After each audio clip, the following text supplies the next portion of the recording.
नमस्कार स्टूडेंट्स, हम BSc first year की ऑर्गेनिक केमिस्ट्री पढ़ रहे थे।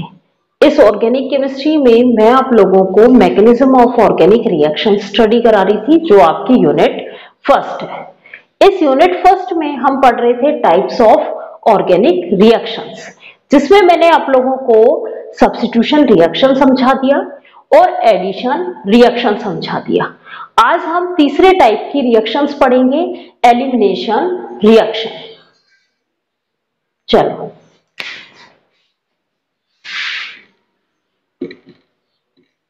बीएससी फर्स्ट ईयर की organic chemistry.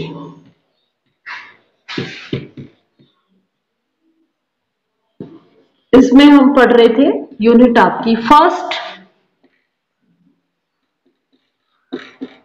Mechanism of organic reactions, और इसमें हमारा टॉपिक चल रहा था टाइप्स ऑफ ऑर्गेनिक रिएक्शंस। मैंने आप लोगों को 2 वीडियो लेक्चर्स प्रोवाइड करवा दिए इस पे, जिसमें एक में हमने सब्स्टिट्यूशन रिएक्शन स्टडी किया था और एक में हमने एडिशन रिएक्शन स्टडी की थी। आज हम तीसरे टाइप की रिएक्शन पढ़ेंगे, एलिमिनेशन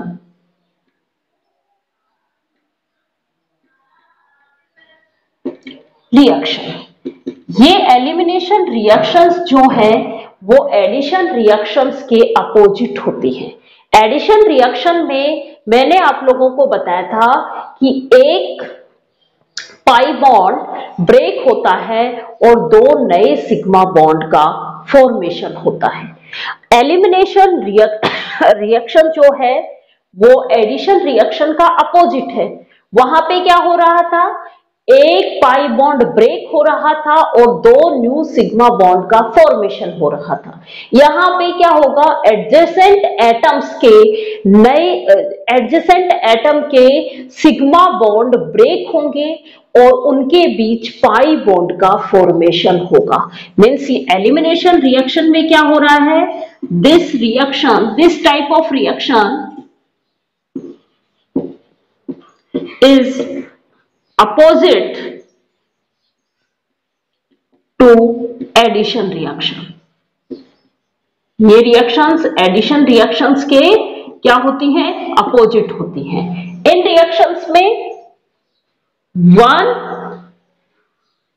रिएक्शंस में 2 sigma bond break and 1 new pi bond formation होता है।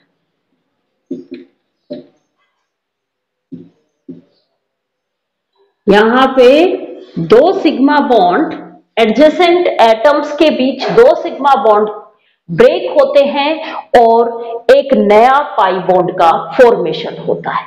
जैसे ए बी, एक्स और वाई, 2 एडजेसेंट एटम है ए और बी। इन एडजेसेंट एटम के सिग्मा बॉन्ड का ब्रेकअप होगा। ए और एक्स के बीच ये जो सिग्मा बॉन्ड बना हुआ है ये ब्रेक होगा, और बी और वाई के बीच ये जो सिग्मा बॉन्ड बना हुआ है ये ब्रेक होगा, और ए और बी के बीच एक नया पाई बॉन्ड का फॉर्मेशन होगा। क्या होगा, ए और बी के बीच नए पाई बॉन्ड का फॉर्मेशन हुआ। ये रिएक्शंस क्या कहलाएंगी, एलिमिनेशन रिएक्शंस कहलाएंगी। यहाँ पे 2 सिग्मा बॉन्ड ब्रेक हो रहे हैं और एक नया पाई बॉन्ड का फॉर्मेशन हो रहा है। अब ये जो एलिमिनेशन रिएक्शन है ये 2 टाइप के मैकेनिज्म के थ्रू होती है, E1 मैकेनिज्म और E2 मैकेनिज्म। अब मैं आप लोगों को ये मैकेनिज्म समझाऊंगी। आप लोग इस चैनल को सब्सक्राइब कर लीजिए ताकि जैसे ही हम यहाँ पे वीडियो अपलोड करें आप लोगों तक पहुंच सके। इसी चैनल पे आप लोगों का कंप्लीट सिलेबस करवाया जाएगा, इसलिए आप इस चैनल को सब्सक्राइब कर लीजिए। आपको किसी भी टॉपिक में कोई भी प्रॉब्लम है तो आप कमेंट करके बताइए। आपके कमेंट का हम 100% जवाब देने की कोशिश करेंगे। चलो अब हम पढ़ रहे हैं एलिमिनेशन रिएक्शंस, जो है वो दो मैकेनिज्म के थ्रू प्रोसीड होती है। Elimination reaction proceed through two types mechanism, through two types mechanism। पहली मैकेनिज्म है E1 मैकेनिज्म और दूसरी मैकेनिज्म है E2 मैकेनिज्म। पहली मैकेनिज्म है E1 मैकेनिज्म और दूसरी है E2 मैकेनिज्म। E1 मैकेनिज्म को हम एलिमिनेशन यूनिमोलिक्यूलर रिएक्शन भी कहते हैं। देखो, one means first order, one means first order reaction, और जिसका ऑर्डर फर्स्ट होता है उसकी मोलिकुलरिटी भी 1 होती है, इसलिए इसको ऑलमोस्ट, जरूरी नहीं है मोलिकुलरिटी 1 हो, लेकिन यहां पे इसके मोलिकुलरिटी 1 होती है, इसीलिए ये रिएक्शंस कौन सी कहलाएंगी? E1 जो रिएक्शन है वो कहलाएंगी elimination uni molecular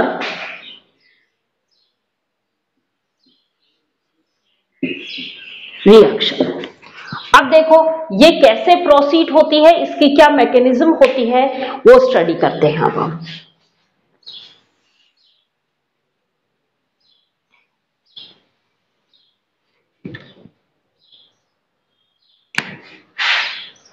E1 mechanism, ये जो रिएक्शन होती है ये 2 स्टेप्स में होगी। It occurs in 2 steps. ये जो रिएक्शन है ये 2 स्टेप रिएक्शन है। पहले स्टेप में कार्बोकैटायन का फॉर्मेशन होता है। फर्स्ट स्टेप में क्या होगा? फर्स्ट स्टेप क्या बनेगा? कार्बोकैटायन फॉर्मेशन होगा।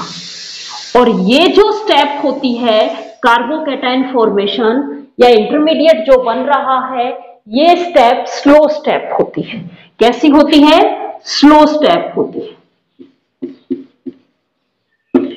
स्लो स्टेप होगी तो ये स्टेप क्या होगी? रेट डिटरमाइनिंग स्टेप होगी। और रेट डिटरमाइनिंग स्टेप में एक ही मॉलिक्यूल पार्टिसिपेट कर रहा है, इसलिए ये रिएक्शन क्या कहलाती है? Unimolecular reactions. और ये कैसे, कौन से ऑर्डर की रिएक्शंस होती हैं? फर्स्ट ऑर्डर रिएक्शन होती है। यहां पे फर्स्ट स्टेप स्लो स्टेप है, रेट डिटरमाइनिंग स्टेप है, और इस स्टेप में केवल एक ही मॉलिक्यूल पार्टिसिपेट कर रहा है, इसीलिए ये कौन से ऑर्डर की रिएक्शन कहलाएगी? फर्स्ट ऑर्डर की रिएक्शन कहलाएगी, यूनिमोलिक्यूलर रिएक्शन कहलाएगी। सेकेंड स्टेप के अंदर यहां पे किसी बेस के द्वारा प्रोटॉन एब्स्ट्रैक्ट कर लिया जाता है और प्रोडक्ट फॉर्म होता है। सेकेंड स्टेप में क्या है? सेकेंड स्टेप में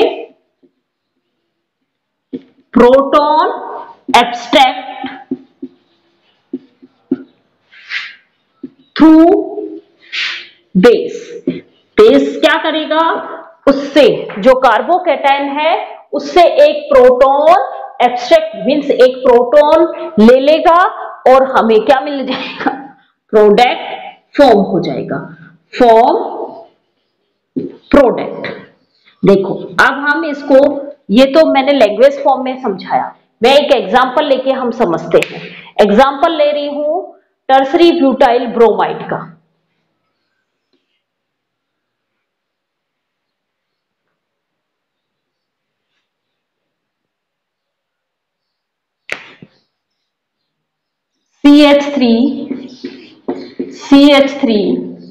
CH3Br, ये है टर्सरी ब्यूटाइल ब्रोमाइड।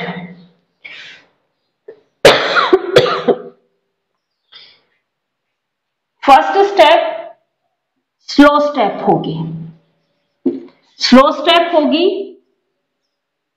ब्रोमाइड का इलेक्ट्रोनेगेटिविटी ज्यादा होती है, तो कार्बन और ब्रोमीन के बीच ये जो बॉन्ड है कौन सा है, ये सिग्मा बॉन्ड। इस सिग्मा बॉन्ड का हेटेरोलाइटिक क्लीवेज होगा। हेटेरोलाइटिक क्लीवेज होगा, बॉन्ड के दोनों इलेक्ट्रॉन्स ब्रोमीन के पास जाएंगे, Br- की फॉर्म में बाहर रिमूव हो जाएगा और ये क्या बनेगा, कार्बोकैटायन बनेगा। टर्सरी कार्बोकैटायन फॉर्म हो जाएगा और Br- बाहर रिमूव हो जाएगा।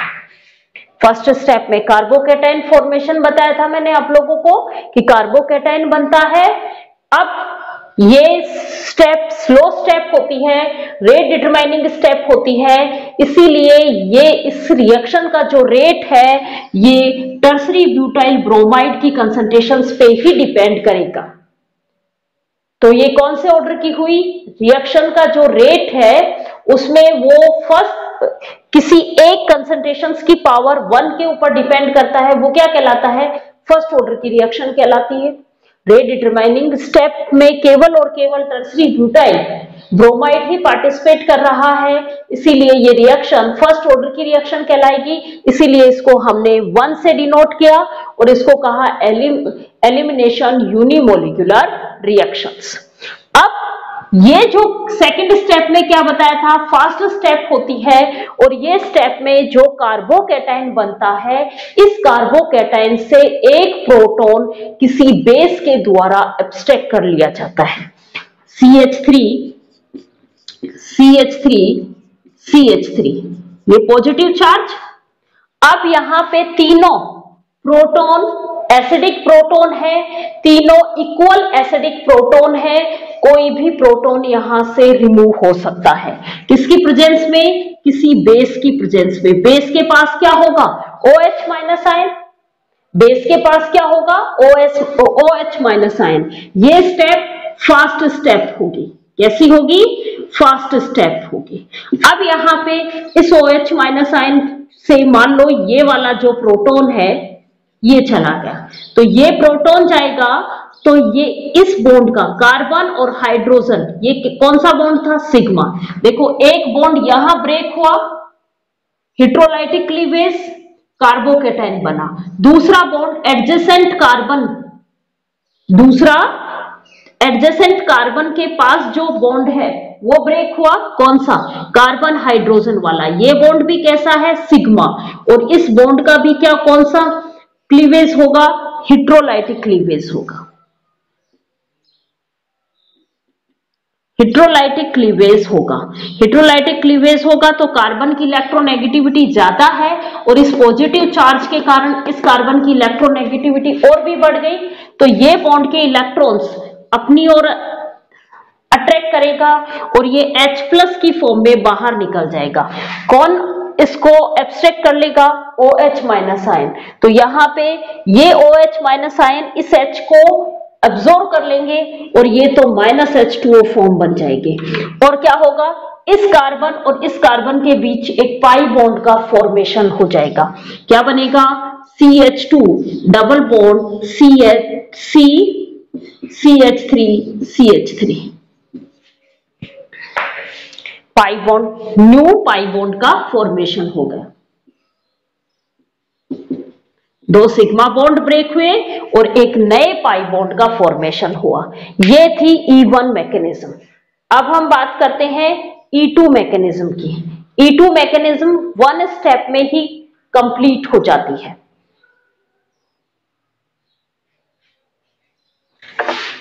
ये 2 स्टेप में हो रही थी, E2 मैकेनिज्म 1 स्टेप में ही कंप्लीट हो जाएगी। जैसे हमने सब्स्टिट्यूशन रिएक्शंस में, न्यूक्लियोफिलिक सब्स्टिट्यूशन रिएक्शन में SN1 और SN2 पढ़ा था। SN1 2 स्टेप में रिएक्शन प्रोसीड हो रही थी, SN2 केवल 1 स्टेप में ही प्रोसीड हो रही थी। वैसे ही यहाँ पे E1 मैकेनिज्म जो है वो 2 स्टेप में होगी और E1 मैकेनिज्म, E2 मैकेनिज्म ये कहलाएगी एलिमिनेशन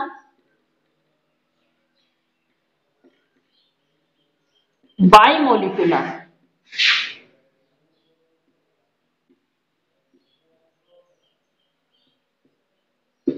रिएक्शन क्या कहलाएंगी?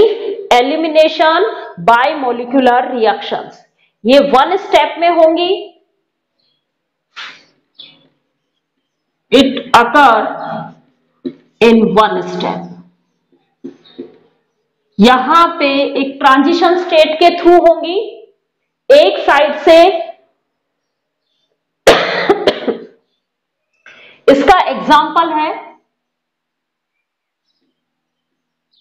Base catalysed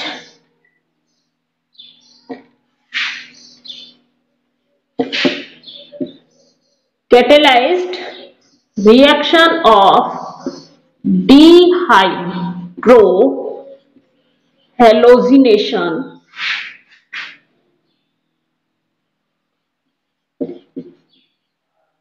of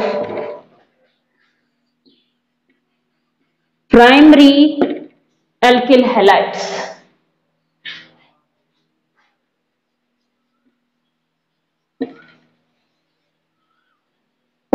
primary alkyl halides क्या होंगे? CH3 CH2 CH2 प्राइमरी है। 1 डिग्री कार्बन पे ब्रोमीन जुड़ा हुआ है। इसकी रिएक्शन हम किसी base catalysed means C2H5ONa base की प्रेजेंस में कराते हैं। क्या होगा? ये Br और इसके पास वाले से H, मैं इसको ऐसे लिख देती हूं। ये Br और H माइनस HBr बाहर रिमूव हो जाएंगे और इनके बीच में एक सिग्मा बॉन्ड और दूसरा sigma bond, 2 sigma bond break हुए हैं और एक पाई बॉन्ड का फॉर्मेशन हो जाएगा और क्या बन जाएंगी? CH3CH double bond CH2 formation हो जाएगा। क्या हो रहा है यहां पे? रिएक्शन कैसे प्रोसीड होगी? देखो, ये जो आपका बेस है C2H5ONa सोल्ट है, सोडियम, ये टूट जाएगा CH2O5 C2H5O minus plus Na plus. अब ये जो C2H5O माइनस है ये अटैक करेगा इस पे। क्या होगा? CH, मैं इसको केवल CH3 के फॉर्म में लिख रही हूं। CH2 एक हाइड्रोजन CH2Br, इस पे अटैक कर रहा है C2H5O नेगेटिव। क्या होगा? ये बॉन्ड के इलेक्ट्रॉन्स यहां जाएंगे, ये H इसके द्वारा अब्सॉर्ब कर लिया जाएगा, ये अपने इलेक्ट्रॉन्स लेके बाहर निकल जाएगा और क्या बना लेंगे? CH2 double bond CH2। इन दोनों के बीच तो डबल बॉन्ड बन गया क्योंकि ये कार्बन हाइड्रोजन वाला बॉन्ड के इलेक्ट्रॉन्स इन दोनों के बीच आ गए, ये H प्लस की फॉर्म में बाहर निकल गया और ये कार्बन और ब्रोमीन के बीच वाला जो बॉन्ड है इसमें ब्रोमीन इलेक्ट्रॉन्स लेके बाहर निकल गया और प्लस में Br माइनस प्लस C2H5OH, ये H ये ले लेता है, ये तो HBr की फॉर्म में कन्वर्ट हो जाता है और वो वापस किसकी फॉर्म में? C2H5O माइनस, क्योंकि ये क्या है? कैटलिस्ट है। कैटलिस्ट तो उसी फॉर्म में वापस प्रेजेंट हो जाते हैं। ये थे आपके E2 मैकेनिज्म। एलिमिनेशन रिएक्शन पड़ी। अब आपके 4 टाइप की रीअरेंजमेंट रिएक्शन है। एक सब्स्टिट्यूशन रिएक्शन थी, दूसरी एडिशन रिएक्शन थी, तीसरी हमने अभी पढ़ी है एलिमिनेशन रिएक्शन। अब हम पढ़ रहे हैं चौथे टाइप की रीअरेंजमेंट रिएक्शन।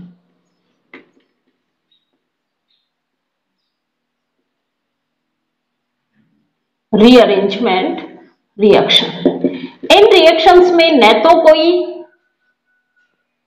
नया बॉन्ड फॉर्म होता है, न ही कोई पुराना बॉन्ड ब्रेक होता है, या न कोई उसमें आके अटैच होता है एटम, न वहां से कोई एटम बाहर रिमूव होता है।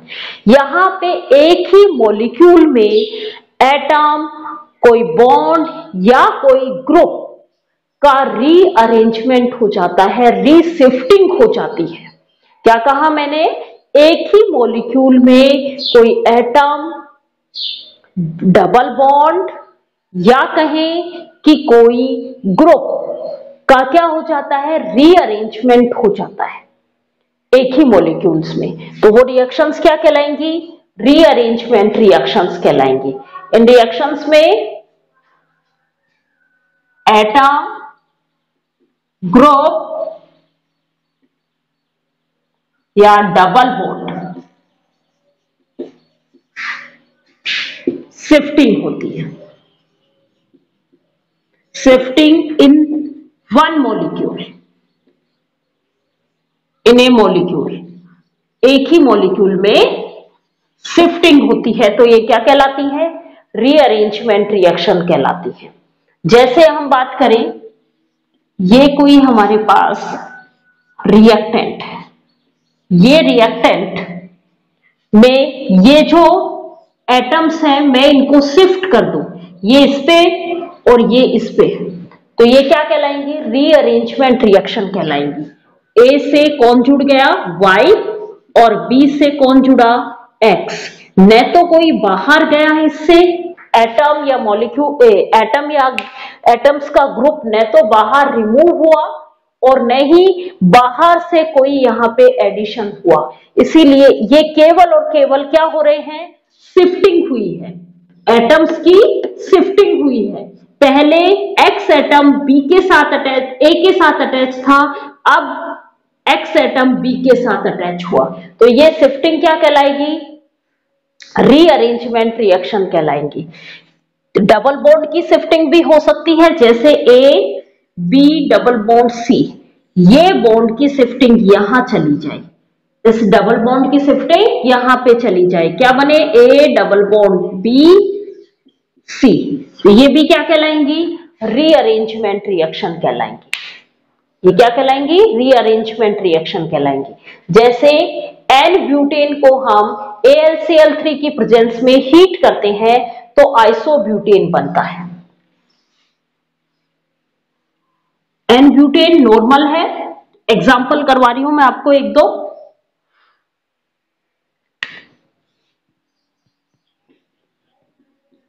CH3 CH2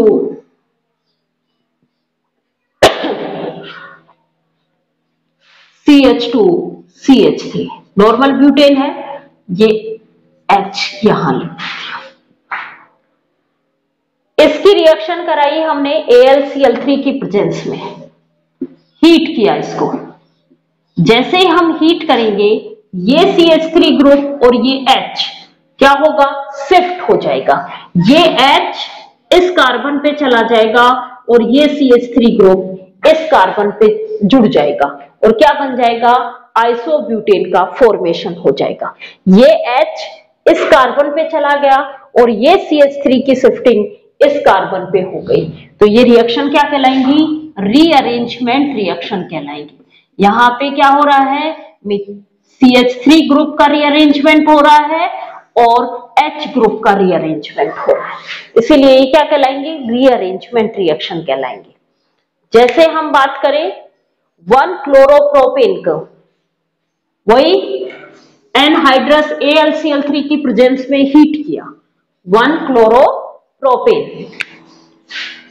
अगली reaction CH3 CH2 CH2 Cl, 1 chloropropane है, इसके हम ये Cl और यहां पे मैं इसको H, ये रिएक्शन है। क्लियर? 1 क्लोरोप्रोपेन ये है, इसकी रिएक्शन मैंने कराई एनहाइड्रस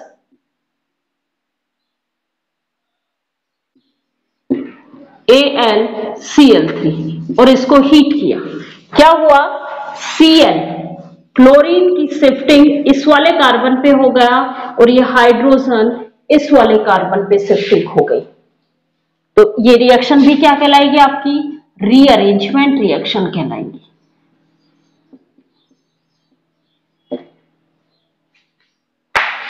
1 क्लोरोप्रोपेन से क्या बन गया, 2 क्लोरोप्रोपेन का फॉर्मेशन हो गया। तो ये भी क्या कहलाएंगी, रीअरेंजमेंट रिएक्शन कहलाएंगी। क्लियर यहां तक। अब हम नेक्स्ट क्लास में जो पढ़ेंगे वो एनर्जी कंसीडरेशन स्टडी करेंगे, जिसमें हम थर्मोडायनेमिक रिक्वायरमेंट पढ़ेंगे रिएक्शंस की, और हम